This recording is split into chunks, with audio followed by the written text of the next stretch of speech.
You're listening to the weekly Parsha podcast with Ari Goldwag, recorded with Hashem's never-ending assistance in Ramah, Beis Hamikdash, Israel, 5778, 2018. This week is the holiday of Passover. Pesach is here, and we have no Parsha this week, nor next week. But I would like to share with you a thought about about Pesach, about Passover generally, and also specifically some thoughts about the Haggadah, the Seder, which we are all going to find ourselves enjoying this evening with our families, God willing. And a few insights from my Rosh Yeshiva, Rabbi Per, and an insight of my own. First is the concept of the Seder. We call it the Seder. What is the idea of the Seder? Why is it called a Seder? The word Seder means order. So we have Kadesh Urchatz, Karpas Yachatz. We have a whole order of things that we do. We have the Kiddush that we start off with. We have the 4 cups. We have the questions. We have Avodim Hayinu. We have the whole description. And we have the Midrashim that the Haggadah brings. And we have the Shulchan Aruch. We eat the matzah. We have everything has its place. Everything has its order. Why is this night different from all other nights? Why is it that on this night we have a special concept of doing things in a specific order, and that the entire evening is called the Seder, which means the order? What is the idea of the order in regards to Pesach, in regards to Passover? So my Rosh Yeshiva said a beautiful concept, very deep idea, and that is that when we think about Pesach, when we think about Geula, we think about redemption.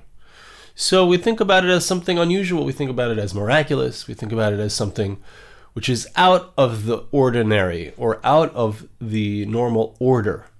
But the Rosh Yeshiva said that the truth is that the whole idea of Pesach, the whole idea of Passover, the whole idea of redemption, the whole idea of the Jewish people throughout history is that there is an order, a true order. It's an order that we don't per se perceive or see very clearly when we look at things on the surface, but there is a true order.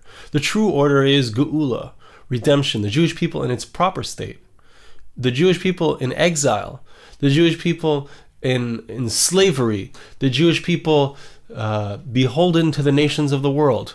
All of these are lack of order. Those are all things that are the way things are, excuse me, the way indeed that things are. However, they are out of order. We look at ourselves, if a person lives in the United States or in Europe or outside of Israel, whatever, we look at or even in Israel, we look at ourselves as being where we're supposed to be. The Jew in exile is not where they're supposed to be. Even today, the Jewish people within Israel, we're not in the ideal situation. We don't have a Beis Hamikdash, right? He also points out, my Rosh Yeshiva, very interesting thing. We speak in Dayeinu. We say, if Hashem would have taken us out of Egypt, it would have been enough. If Hashem would have given us the Torah, it would have been enough, etc., etc. And we end off with Beis Hamikdash. Hashem brought us to Israel, and He built us the temple. The temple was not built for 480 years after Yetzias Mitzrayim, after the Exodus from Egypt. So, excuse me again. So what is the concept?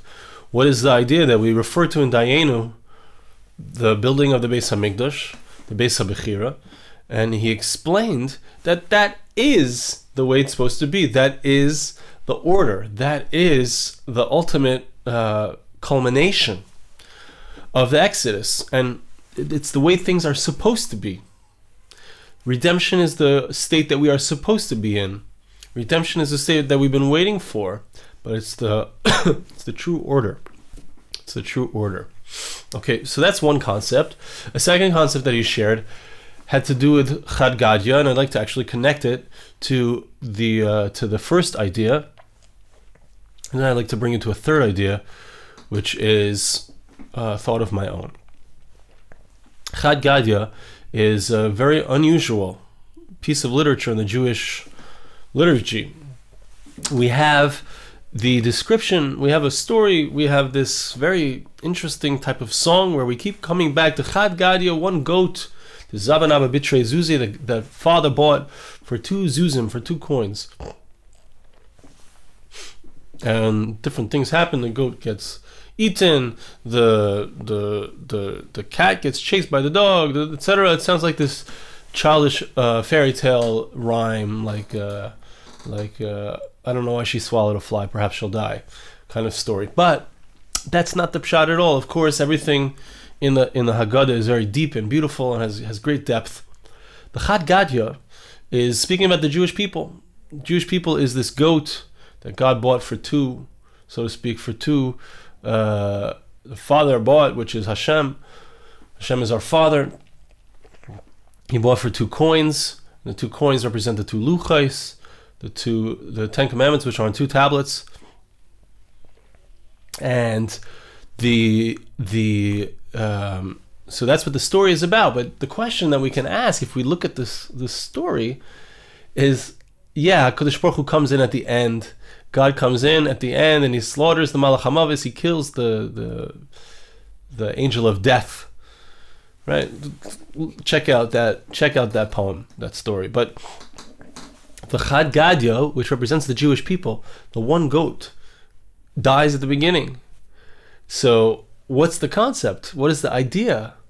The Jewish people died at the beginning. It's not like they are resurrected at the end. The Jewish people do not come back to the Chad Gadya, the goat which was bought, does not come back to life at the end of the story. HaKadosh Baruch Hu comes in at the end and he does his thing. He kills the Malach HaMavis, the angel of death that needs to be killed. What is the idea? What is the idea here when it comes to the Chad Gadya, which represents the Jewish people? And he said a marvelous word. He said a marvelous idea. And that is like this, that the Jewish people, for all intents and purposes, have died. Long ago. The Jewish people have died long ago. What does that mean? That means that our esteem in the nations of the world, it used to be that the Jewish people were very, very highly esteemed. Stuff has changed, and we've lost that esteem for 2,000 years. We've gained it back to a certain extent because we're heading into the times of Geula. Rosh Hashiva said, you have to be blind not to see that we're very, very close to the redemption. But the idea here is that the Jewish people for 2,000 years have been dead. What does that mean? In the destruction of the Second Temple, the Romans minted a coin celebrating the capture or the destruction of the Jewish people of Judea. They didn't do that for any of the other places that they destroyed or captured. Only the Jewish people. You see that the Jewish people, there's a certain chashivus to them. That was true as long as the Jewish people lived in Israel. They had a temple. They had an identity that was very strong. For 2,000 years, we haven't had an identity. We've been dead, so to speak. So what's going on? So we're not resurrected. We don't come back to life at the end. The Chad Gadya does not come back to life at the end. HaKadosh Baruch Hu, God himself comes. And he said an amazing, beautiful word. And this is the true state. This is the Seder. This is the way it's supposed to be. This is what redemption looks like. HaKadosh Baruch Hu, God himself comes. When we see the Jewish people standing up, coming into the land of Israel, 6 million strong, in a very tough neighborhood, continuing to exist, living in the land of Israel, unafraid, only afraid of God, only focused on what we need to do. It's God himself. God himself comes in and does the impossible, brings the Jewish people back to the land of Israel. God himself does the impossible, brings the Moshiach, brings the Messiah. God himself does the impossible. He himself builds the Beis Hamikdash, the ultimate, the temple which we've been waiting for, the third temple, which is the final temple, which God himself will build. We're waiting and waiting for that time, but only HaKadosh Baruch Hu does it. The Chad Gadya does not get resurrected. The Jewish people is not resurrected, so to speak. The Jewish people has died. When we come back, we only come back as perfect and clear representatives of God. We only come back. It's really about HaKadosh Baruch Hu. God himself comes, as it were, and he shows his existence, and he shows that he's the one doing everything. The Jewish people are just his representatives. They have nothing of their own. They don't come back. The Chad Gadya, the one goat, does not return. Only God himself returns, manifesting through the Jewish people openly and clearly. Okay, so that's the idea that Maharal Yeshiva shared. That's the true order. That's the way it's supposed to be. That's what we're talking about tonight with our children. We're showing them the true order. We have a Masorah, we have a tradition. We're going back to that tradition. We're reminding ourselves of the way things were and the way things are. The way things were and the way things are. And the way things are supposed to be. Okay, so here's where we get to an idea which I want to share with you, a beautiful idea, a depth of what Pesach is, what Passover is, what the month of Nisan is. You know, on Pesach, we eat matzah. Matzah is lechem oini. It's the poor man's bread. It has no taste, or has very limited taste. It hasn't risen. It's flat. It's flat. Pesach, we take all the chametz out of our homes.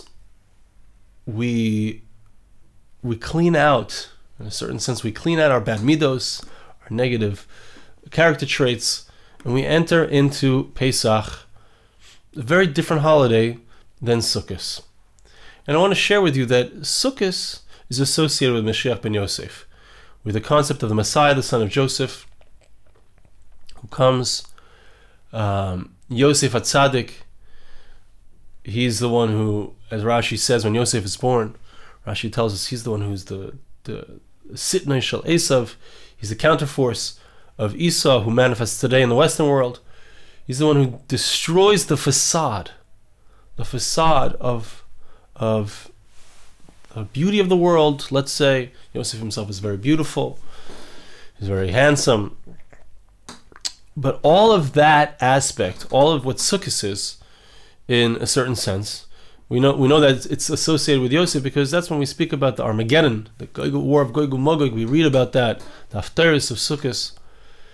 And so Yosef comes to destroy the order as we have it today, which is a world of hierarchy, which is a world of where beauty rules, where all of the things, the leavening, the ego, the things that we experience as having energy that draw us to them. That's the key. It's very key here.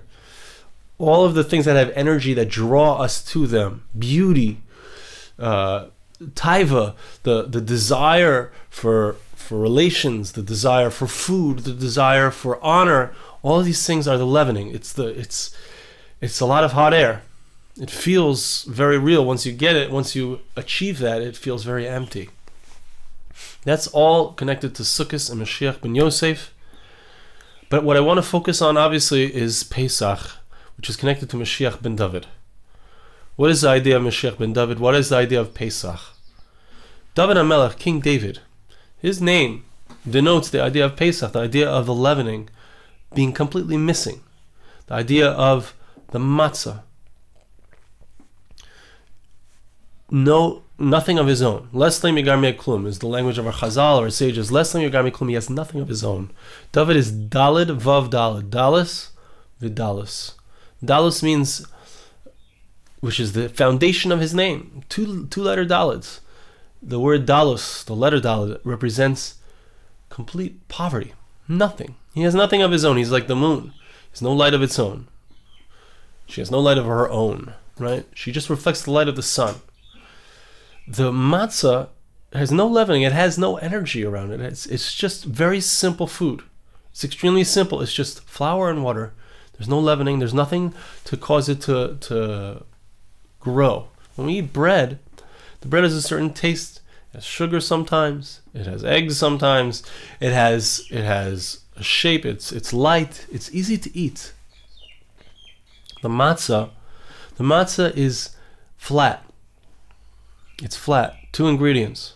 Flour and water. That's it. Gone through the fire very quickly. Comes out. Matzah. It's very simple. The idea of Pesach is simplicity. I mentioned a few weeks ago, and I'd like to mention again, what happened in the garden? An amazing thing. Adam and Chava, Adam and Eve, in the garden, they were unclothed. There was no embarrassment there. Why was there no embarrassment from being unclothed? The answer is because there was no energy. It was like the matzah. It wasn't like the bread, where you have this buildup of hot air, of desire, this pull. There's no pull. Yeah, Adam and Eve in the garden, they did what was right because it was right. There was no ulterior motives. There was nothing else pulling them. The fruit in the garden had no taste. It had no taste. It's a Gemara in Sukkah, which I mentioned previously. The esrog is tam eitzah yapir yashave. What's the esrog that we have on Sukkot? Interestingly, the taste of the fruit and the taste of the tree are the same. What does that mean? And we're not talking about the fruit, the citrus part inside, which is very small. We're talking about the thick skin, which has no taste. Excuse me. The thick skin, which has no taste. That's the taste of the fruit in the garden. What do you mean? Wasn't it the most delicious, exquisite fruits in the garden? No, it wasn't. That wasn't the concept there. Was it taste? Was it that? I'm saying it was. It just was. It just was. We in the garden, Adam and Eve, they did their thing. They ate the fruits. They just were. They had relations. It just was. There was no energy around it. It wasn't this awesome, crazy pull. It just was. That's the matzah. The matzah is the way it's supposed to be. The Seder is the way it's supposed to be. The way it's supposed to be is a state of just is. Right? Hashem's name, Yud-Kei Vav-Kei.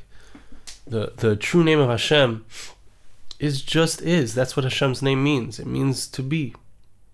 Hashem, what the name Yud-Kei Vav-Kei means he was, he is, he always will be. But Hayahu Veviyeh. But it also means that for God, all times are the same. God just is. Right? In our true state, we just are. We get a taste of that on Shabbos. On Shabbos, we just are. Everything is prepared from before. We just enjoy. There's not so much energy around it. There's not so much energy around it. On Pesach is the deepest time when we come back to a place, to a state that just is.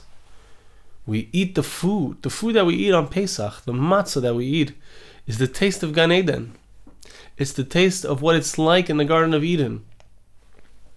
We do it just because. We eat the matzah just because. And that's the way it's supposed to be. And it doesn't have a lot of taste, and it doesn't have a lot of pull. And you know, if your home is like mine, so we've been cleaning, and we've been running, and we've been preparing and getting ready, and now it's quiet. Now it's quiet, of course. Now it's going to be quiet, and it's beautiful that Pesach falls out on Shabbos this year, because both Pesach and Shabbos have this aspect. Of course, the month of Nisan, as I've mentioned, is the 7th. Just like Shabbos is the 7th day, the month of Nisan is the 7th month, starting from Rosh Hashanah. Rosh Hashanah is Tishrei. We count 6 months, and then the 7th is Nisan, and that's Shabbos. This is the month of the creation of the world. The world was created in concept in Tishrei, and the world was created actively by Hashem, whatever this means, in Nisan. This is the month of creation. God rested. God rested at the beginning of Nisan when he created the whole world. He started in the end of Adar, the 25th day of Adar. He completed it on the first day of Nisan when man was created. And here we are. Nisan is a time of Moshiach ben Dovid. Moshiach ben Dovid, the Messiah, the son of David, returns us to the state of Lechem Aini. Returns us to a state where everything is shaveh, hishtavus, everything is equal, everything is done just because. There's no excitement. It's not this running, it's not this need, pull. It's just doing because that's what we do. It's just doing because that's what we do. I don't need a reason even. That's the matzah. That's the return to the garden.